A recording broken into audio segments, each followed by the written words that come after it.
Stories for all seasons. Stones of Harvestia. Genesis of Thanksgiving. Part 4. In the cave, the teenagers were recovering. The entire time, they stared at Tudo's bulky form around a small fire. Tudo packed the opening of the cave with boulders to mask their presence. All three of them still had some kind of limp. Tudo was pacing the cave with red glowing stones in his hands, muttering to himself. After a few hours of non-communication, Shawana broke the silence, saying, "So, I guess our fate is sealed?" Tudo exhaled. He started to open his mouth, but swallowed the words that he was about to utter. He shook his head and went back to pacing. "Tudo, it's okay if you don't have a plan. We were going to suffer the same fate regardless," Daphne said. Tudo stood still and turned to the teens. "I didn't expect that my brother would go through such lengths," Tudo said. "If it makes you feel better, neither did we," Romero said. "Stop it, Romero," Shawana said. "It's okay. My ambitions failed us ultimately. These stones are the essence of plant regeneration. Each vine knot has the ability to regrow any type of plant life. It's just like the plants in Harvestia and the crops near the white tree in the hills of Autumnville. He somehow managed to transfer that ability to the prisoners of Glutum." "Okay, but you were still able to defeat them, right?" Shawana said. "Yes. However, you cannot defend yourselves with those weapons given to you by Calidus." Romero stood up, reached inside of his armor, and pulled out the 7 of the 10 iridescent stones that were in the vault. "Will these still work, or?" Romero said. Everyone gathered around the illuminated stones. "Romero, when did you—" "Never mind," Tudo said. "Why is this one glowing purple?" Romero said. "I honestly don't know. Maybe try separating it from the others," Tudo said. After handing 6 of the stones to Daphne, the purple one immersed itself into Romero's palms. "Ah!" Romero screamed. A jagged bolt of lightning burst out of his mouth. It made a massive indentation in the cave ceiling. Tudo quickly squeezed Romero's mouth shut. "Well, we know which element that was," Tudo said. Daphne dashed the stones, for fear of being victim to the same torture. Minutes later, Romero was making small electric arcs dance between his fingers. It was obvious that he was no longer suffering from the same agony as minutes earlier. "Hey, watch this," Romero said. He darted around the large cave with unbelievable speed. Behind him, bolts of electricity were left in his path, lighting up the cave in unbearable flashes. Daphne and Shawana didn't seem inspired enough to hold a stone in their hand. "Look, the pain is temporary, as you can see," Tudo said, looking at Romero running up and down the walls, bathing himself in electricity and burning twigs and branches with lightning.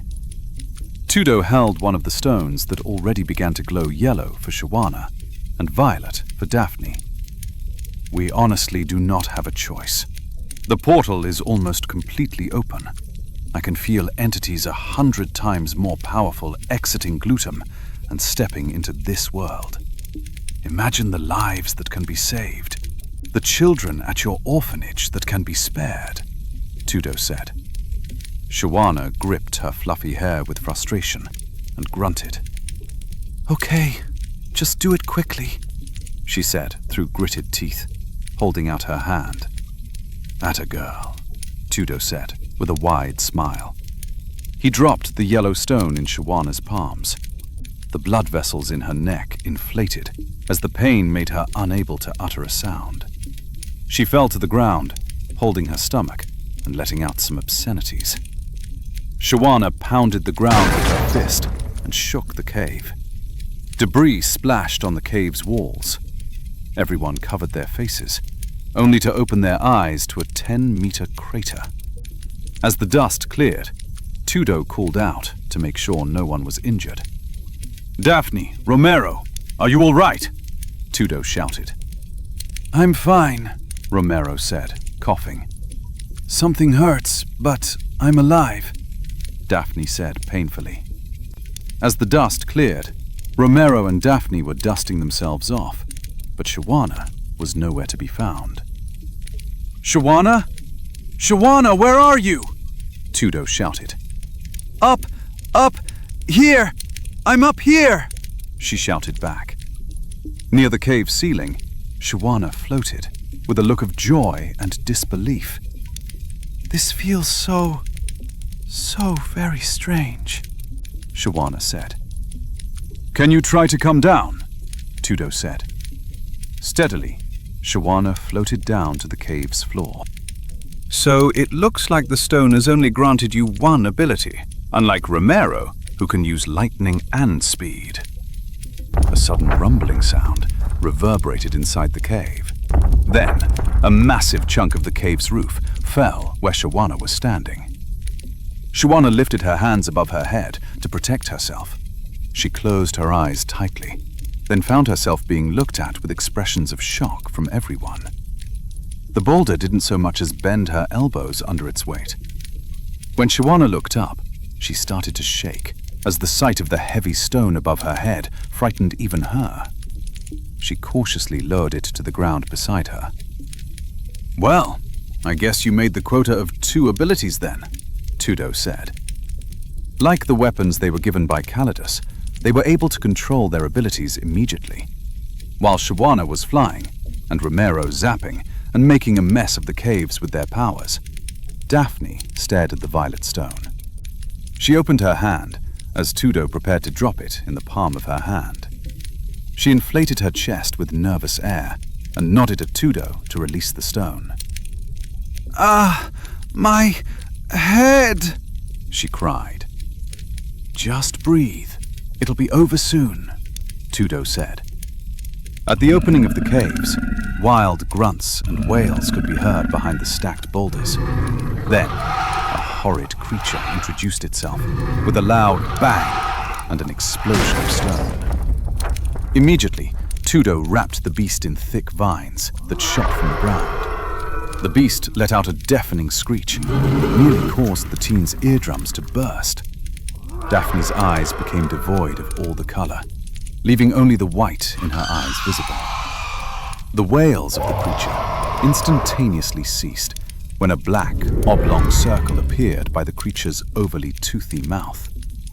Shortly after, the entire monster was swallowed up by the black circle. Then, in a random corner of the cave, that same black circle appeared and ejected white liquid and a red glowing stone. "Oh my!"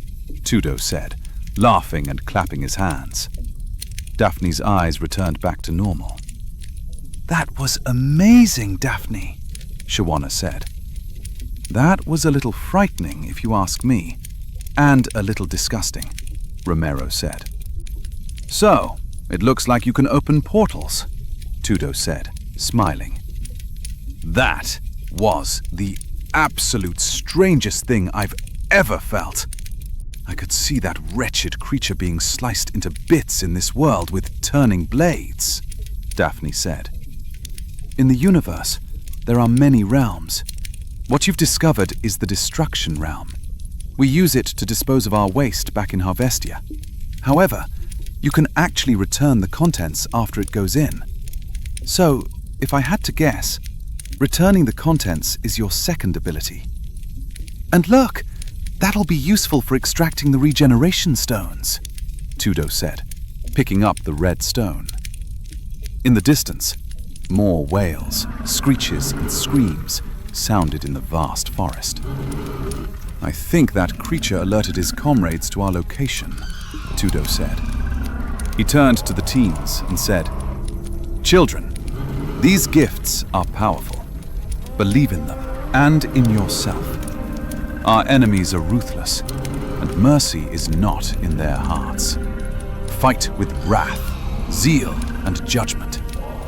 I don't know if Autumnville exists in the same way we left it, but please remember, you are the hope that can restore it." Tudo said. Soon, they stepped out of the cave.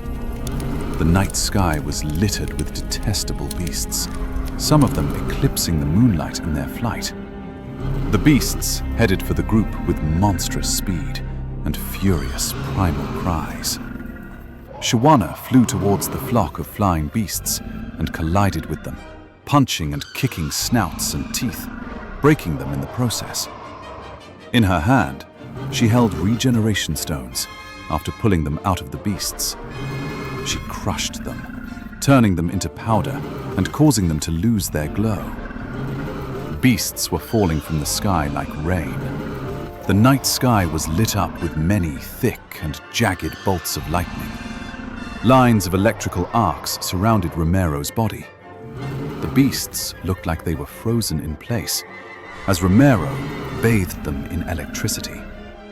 Soon, they turned black, their bodies transforming into coal-colored sculptures.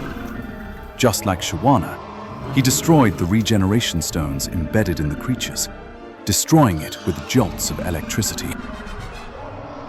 Between the trees, hundreds of black circles swallowed many of the flightless beasts whole, their cries cut off as their bodies disappeared. Other holes regurgitated the white liquid and stones. Tudo raised large vines from the ground, squeezing the beasts with their constrictions. Many of the trees began to come alive, pummeling the restricted beasts with their thick branches. Squeals erupted in the forest as the red stones were pulled out by the puppeted, violent trees. The teenagers' eyes bulged, watching Tudo massacre the detestable creatures. "What do you need us for? You could have done this the entire time," Romero said. "This is just the beginning. Glutum houses billions more prisoners than there are humans on the Earth," Tudo said. After defeating the first wave of Glutum beasts, Tudo and the teens regrouped. They camped the rest of the night in a thick, viney, igloo-like structure Tudo formed out of the ground. "That Harvestia armor looks like it's holding its integrity," Tudo said. "It definitely did something. Those monsters would have probably torn us to shreds when we fought them before having the stones," Shawana said. Romero and Daphne nodded. "These beasts are just the beginning of what's to come. I can feel millions, possibly billions of beasts exiting Glutum," Tudo said. "So, what are you trying to say? Are the powers we have now not enough? I mean, we did just slay a few hundred of them in a short period of time," Romero said. "Don't mistake my analysis for doubt. However, I will say the hardest part of the fight is still to come. We need to do more surveillance. We simply do not have numbers on our side, but we will strike covertly and decisively. No more head-first combat," Tudo said. The morning sun began to rise in the east. On a ledge overlooking the town square, Tudo and the teens lowered themselves to survey the situation. To their horror, legions of Glutum's prisoners were assembled in front of an elevated stage. Their numbers were comparable to grains of sand in a desert. On the stage, people could be seen shackled and being escorted by distorted-looking creatures. Autumnville citizens were lined up facing a man whose eyes were completely devoid of its white portion. His teeth were sharp and his lips pitch black. "Do you give your allegiance to Lord Marcaine, and I, your Baron?" the Baron said. Mr. Roven looked into the Baron's eyes, shaking and petrified. His clothes were ripped and his body littered with cuts and bruises. It was hard to watch. I cannot," Mr. Roven said. "That's too bad. Since you decided to follow the cowardice of the mayor in rejecting my gifts, your stubbornness will pave your path to Glutum's gates." A blinding light illuminated the town square, making it impossible to see. Mr. Roven was gone. Immediately, the hordes chanted, "For the glory of Marcaine!" The teenagers turned their faces as tears began to build in their eyelids. Shawana stood up and was about to take flight, Tudo held her down before her feet could leave the ground. "Be patient. I know it's hard, but you will do more harm than good if we don't have a strategy," Tudo said. Next in line, Mr. Thomas, the man who brought the guards to arrest the girls, clasped his hands and grinned. The Baron looked at him with a smirk. "I have heard of your deeds, and your allegiance is clear. Accept the gift of immortality in the name of Lord Marcaine, and I, your Baron," the Baron said. "I accept, great Baron! I accept Lord Marcaine!" Mr. Thomas screamed. The Baron touched Mr. Thomas's forehead. Then, Mr. Thomas morphed into an unrecognizable monster. His eyes were red, fangs protruded beyond his lips, his fingers elongated and turned into claws, and his body became taller and bulging with muscles. Once again, the horde chanted, "For the glory of Marcaine!" Next in line, Miss Corrin approached the Baron, with clear anger to the point of shaking. "Don't even bother to recite that vomit to me, you vile monster," Miss Corrin said. "If only your courage were used in my honor, you and those kids could have been spared," the Baron said. The orphans were brought on the stage in shackles. Every one of them were crying or screaming.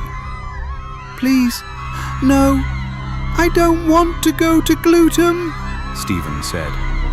"Look at the fear on their faces," the Baron said to Ms. Corrin. "I would rather them die than to be subjected to an eternity of serving you," she said. The Baron chuckled. "Mr. Thomas, prove your worth and dispose of these children slowly. They shall not have the convenience of Glutum or a quick death." Mr. Thomas grabbed Stephen, who was thrashing, trying to free himself of Mr. Thomas's claws. Ms. Corrin's face shifted between grief, horror, and anger. The Baron grabbed Ms. Corrin, held her in place, and turned her head to observe Stephen's slaughter. "No!" Shawana shouted, knocking Tudo back and freeing herself of his grip. Rocks and dust exploded in every direction underneath her feet, leaving a small crater behind. Shawana flew towards Stephen and a disfigured Mr. Thomas. The sheer speed of her flight made a monstrous, explosive sound. Within a fraction of a second, Shawana severed the arm Mr. Thomas held Stephen with. The next second, Mr. Thomas and Shawana vanished, leaving only a gust of wind behind and debris exploding from the stage. Then, another loud bang rang out in the sky. When everyone looked up, a dot came whistling down, getting larger almost instantaneously. Like a cannonball, Mr. Thomas's limp body imprinted itself in the solid ground. The Baron's eyes were widened, and he clenched his jaw. "The enemy is upon us! Go and fight in my name," the Baron said. Immediately, hundreds of large, winged creatures took to the sky with frightening speed. Tudo shook his head and pounded the ground with his fist. "What are we going to do? We can't let her fight on her own," Daphne said. "You two wait here. If we all expose ourselves too soon, our defeat will be chiseled in stone," Tudo said. In similar fashion to Shawana, Tudo flew into the sky in a green blur, almost disappearing instantly. Seconds later, battered creatures came plummeting to the ground. The Baron shouted, shaking Autumnville like an earthquake. "Grab the children!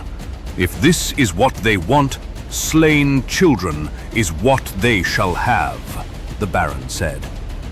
Romero and Daphne gave each other a quick glance, silently agreeing on defying Tudo's order. Lightning bolts slammed into the earth, taking out scores of creatures. Romero sped towards the Baron with lightning-covered fists. The force from Romero's blow sent the Baron flying into a nearby building. Romero dashed towards the Baron a second time, holding him in place as a thick stream of lightning bathed over them from the sky. Daphne busied herself with the Glutum prisoners. Dozens of prisoners who sought to interfere in Romero's fight were swallowed by portals and ejected their remains in bones or white liquid.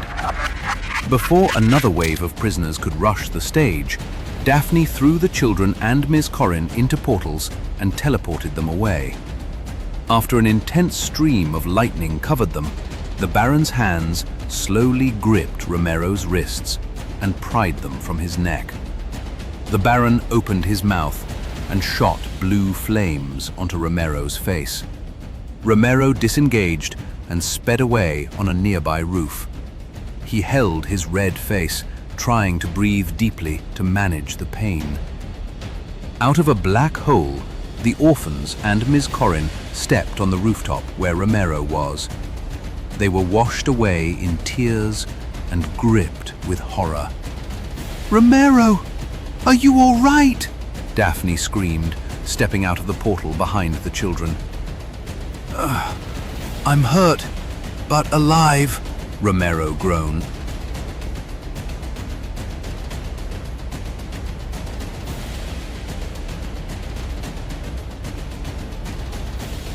Stories for all seasons.